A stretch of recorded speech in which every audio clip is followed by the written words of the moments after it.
Secretary Jonathan Ashworth joins me. Welcome, Mr. Ashworth. First of all, do you essentially blame ministers for what's going on? Yes. This crisis of this magnitude was entirely predictable and indeed entirely preventable. Remember, Andrew, we're now in the 8th year of tight austerity on NHS finances. We've seen community health services cut back. We've seen a reduction in district nurses. We've seen a reduction of around 14,000 beds.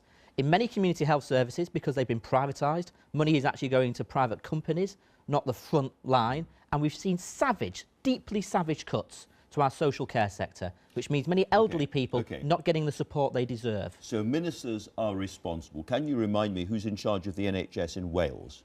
Well, it's the Labour government running the NHS in Wales. And when was the last time in Wales that the NHS hit its A&E targets, for instance? Well, the NHS in Wales is under pressure, but they've not cancelled operations like we've had to do in England. We've got a whole month of cancelled operations. When was the last time they hit their target? Well, when was the last time the NHS in Wales was given... You're in charge of the NHS in Wales. Well, I'm not personally in charge, but when was the last time the NHS in Wales was given a sufficient level of funding? Remember, this is a government which is cutting the money across the board and is giving tighter financial settlements to the health service in England and in Wales. I'm going to come on to the funding in a minute, but I just repeat the question. Have you any idea the last time they hit their A&E targets in Wales? They've not cancelled operations in Wales. The answer is 2008. That's 10 years of missed targets. There is no cancelled operations in Wales on a national level like there is in England.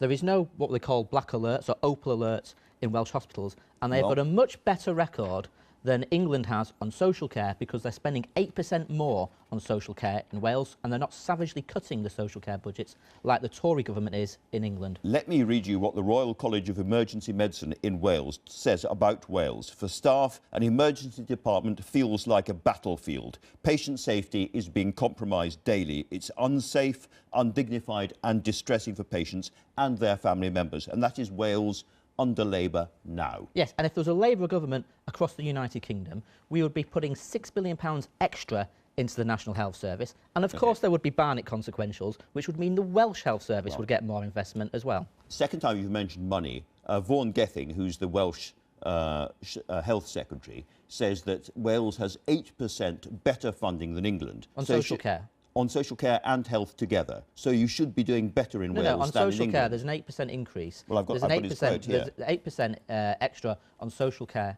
in Wales.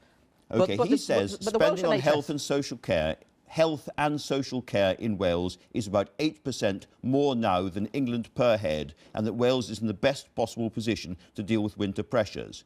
You haven't met your cancer targets for 10 years. You haven't met the A&E targets for 10 years. On the A&E target, you're doing worse in Wales than the Tories with less money are doing in England and the SNP are doing in Scotland. But we're in an overall settlement for Wales, which is being reduced and cut back. And if there was a Labour government across the United Kingdom, we would be putting more money into the National Health Service, which would have Barnett consequentials for Wales and indeed Scotland and Northern Ireland. Well, let's come on to the money that you'd be putting in, because looking at the IFS assessment of your manifesto and the Grey Book, so-called, and what the Tories have offered, it's only an 0.8% difference, a 0.8% difference in what you would put in. You'd have a 2% increase, they'd have a 1.2% increase. It is hardly a transformational difference. Well, I think at £6 billion extra in 2018, it would be a substantial difference when you consider that the NHS is going through the tightest financial squeeze in its history. And actually, on a head-for-head basis, money in England will actually be falling next year. It's why we have... But you haven't been offered £6 billion in a single year.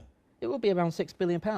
I mean, in England for 2018, we'll be spending around 126 billion. They're spending around 121. It's gone up slightly since the Chancellor's budget announcement, so it's probably around 5 billion extra now for 2018, but it's still a substantial increase because we were put forward an extra £6 billion a year in our manifesto last year. The Conservatives made promises about real terms increases on a per capita basis, on a head-for-head basis, which they're not going to hit. Almost every year, and I can remember under Labour as well as under the Tories, there is a winter crisis of some kind. Not on this scale. Not on this scale. This is, I agree this one is bigger, but it happens again and again and again, and it appears that we go through this cycle.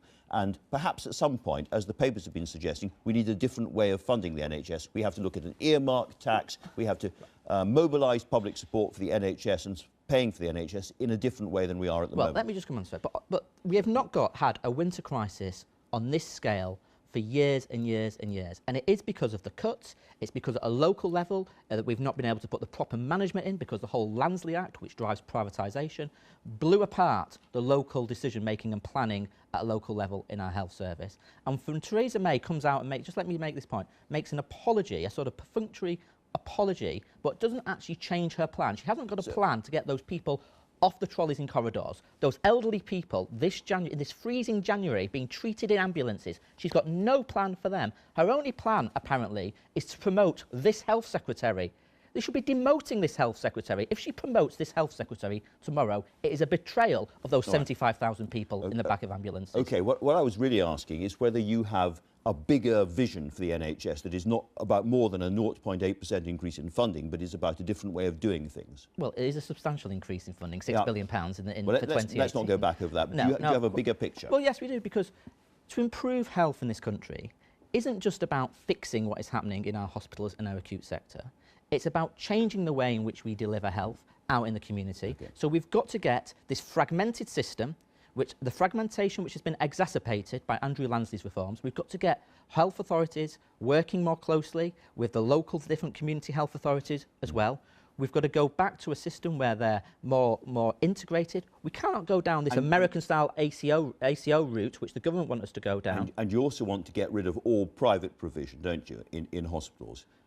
Jeremy Corbyn has said you want to get rid of the involvement of Nuffield and these other private groups and operations inside NHS hospitals. We've got a crazy situation where Virgin can win billions of pounds worth of contracts, and when it doesn't win a contract in Surrey, can sue the NHS. It took the NHS to court and forced the NHS to settle out of court. That is money that should be going to patients, not to Virgin Care. How quickly do you want to get rid of the private provision in NHS hospitals? Well, we want to do it as quickly as possible, but a priority coming in has got to be to stabilise the service with the funding. We've got to deal with the staffing crisis. We are short of 40,000 nurses. We've got vacancies for 100,000 across the NHS. We've got to deal with those as well. And of course, we want to change the structures.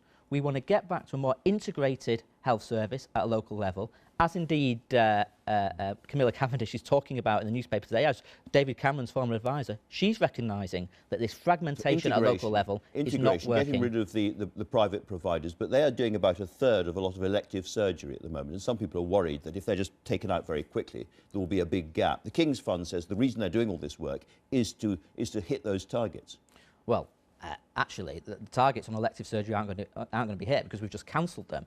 And what I would be saying to the government is that if you're telling hospital trusts to cancel elective operations, as you've done this January, that's going to affect their deficits going forward as well, because that is where they get money from. We're running out of time, so a quick answer to this, if you don't mind. Theresa May is going to say shortly that she's going to stand by Toby Young. What's your message to her? Oh, these tweets from Toby Young are disgusting, offensive, sexist. She should show some leadership. She should get rid of him. Jonathan